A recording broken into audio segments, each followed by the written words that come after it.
Hello everyone. तो Bhansali engineering and polymers limited के Q4 के नंबर्स निकल कर आ चुके हैं। तो चलिए देखते हैं कैसे नंबर्स निकल कर आए हैं। साथ ही में हम इसका पूरा चार्ट एनालिसिस भी इस वीडियो में करेंगे, तो वीडियो को एंड तक देखिएगा।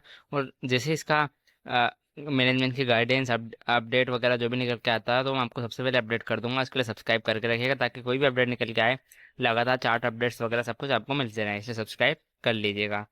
चलिए देखते हैं कैसे नंबर्स निकल कर आए हैं। कंपनी के डिविडेंड को लेकर भी बोर्ड बैठक थी, तो चलिए देखते हैं कितना डिविडेंड दिया गया है। तो पहले आते डिविडेंड पर। तो देखिए, 1 रुपये प्रति शेयर का डिविडेंड फाइनल डिविडेंड कंपनी के द्वारा दिया गया है। तो ठीक है, डिविडेंड तो ज़्यादा कुछ नहीं है, पर ठीक है, डिविडेंड दिया गया है। अब हम आते हैं इसके रिजल्ट पर।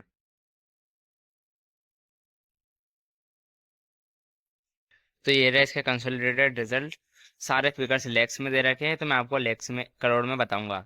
जितने फिगर्स हैं मैं सारा करोड़ में बताऊंगा आपको मैं। और मैं आपको नेट रेवेन्यू बताऊंगा, ना कि टोटल इनकम। तो सिर्फ रेवेन्यू रेवेन्यू हम देखते हैं कंपनी के। अब देखिए, लास्ट ईयर कंपनी के इसी क्वार्टर में जो रेवेन्यू फ्रॉम ऑपरेशन था वो था 321 करोड़ रुपए। जी हाँ, 321 करोड़ रुपए का रेवेन्यू था। लास्ट क्वार्टर में था 345 करोड़।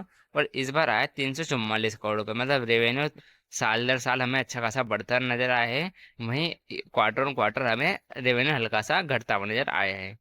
ठीक है, रेवेन्यू तो ठीक दिख रहा है कंपनी का। एक्सपेंसेस पर आते हैं, खर्चे पर। तो कंपनी के लास्ट ईयर जो इस क्वार्टर में खर्चे देखने को मिले थे तो वो थे 272 करोड़ रुपीज़, 272 करोड़ रुपए के। लास्ट क्वार्टर में थे 296 करोड़ रुपए। और इस बार आया 299 करोड़ रुपए। मतलब खर्चे साल दर साल और क्वार्टर ऑन क्वार्टर दोनों बेसिस पे खर्चे में कंपनी बढ़ाते हुए नजर आई है अपने। तो खर्चे बढ़ते हुए नजर आए, रेवेन्यू भी ठीक बढ़ा है, पर खर्चे भी बढ़ते हुए नजर आए। क्वार्टर ऑन क्वार्टर खर्चे बढ़ना मतलब रेवेन्यू बढ़ा नहीं है, पर खर्चे बढ़े हैं। चलिए आप देखते हैं इसके। हम प्रॉफिट एंड लॉस पर आते हैं। कंपनी का profit and loss for the period. Last year company का जो प्रॉफिट था वो था 40 करोड़ रुपए। इस बार आया 39 करोड़ रुपए। मतलब क्वार्टर ऑन क्वार्टर हमें देखिए, ईयर ऑन ईयर हमें घटता हुआ नजर आया प्रॉफिट। और क्वार्टर ऑन क्वार्टर भी हमें प्रॉफिट घटता हुआ नजर आ रहा है। जो लास्ट क्वार्टर में था वो भी 40 करोड़ रुपए था, और इस क्वार्टर में 39 करोड़ रुपए। मतलब quarter on quarter, year on year दोनों तरफ से हमें प्रॉफिट घटता हुआ नजर आया है, रेवेन्यू घटता हुआ नजर आया है। और जो है खर्चे बढ़ते हुए नजर आए। मतलब ओवरऑल हम इसको नेगेटिव रिजल्ट कह सकते हैं। हालांकि डिविडेंड दिया गया है, पर 1 रुपये प्रति शेयर का डिविडेंड भी हमें देखने को मिला है। अर्निंग पर शेयर पे बात कर लेते हैं। 1 रुपये 62 पैसे के ईपीएस से लास्ट क्वार्टर में। लास्ट ईयर इसी क्वार्टर में, लास्ट क्वार्टर में थी 1.64। और इस बार आई 1.59। मतलब ईपीएस भी कंपनी के घटते हुए नजर आई है, अर्निंग पर शेयर भी हमें घटते हुए नजर आई है। मतलब ओवरऑल हम इसे नेगेटिव रिजल्ट कह सकते हैं। चलिए, अब हम आते हैं इसके चार्ट एनालिसिस पर। ये रहा इसका चार्ट एनालिसिस। अब देखिए, लास्ट कंपनी जो हमें बंद होती हुई नजर आए स्टॉक, वो 4.5% नीचे स्टॉक में बंद होता हुआ नजर आए। अब देखते हैं, मतलब पहले से मार्केट का एक्सपेक्टेशन था कि इसके नतीजे खराब आते हुए जाएंगे, तो हो सकता है वापस से हमें तेजी देखने को मिले।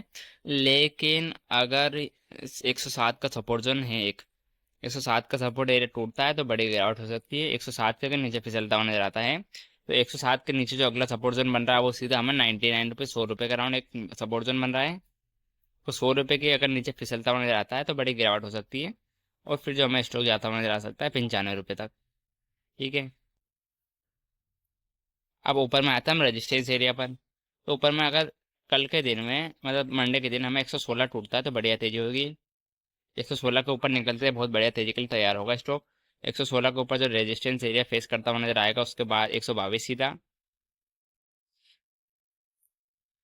और 122 के ऊपर अगर निकलता है तो फिर हमें 127 तक के लेवल स्टॉक दिखा सकता है। उसके बाद मैं और रिव्यू कर दूंगा, लगातार चार्ट अपडेट्स भी देता रहूंगा।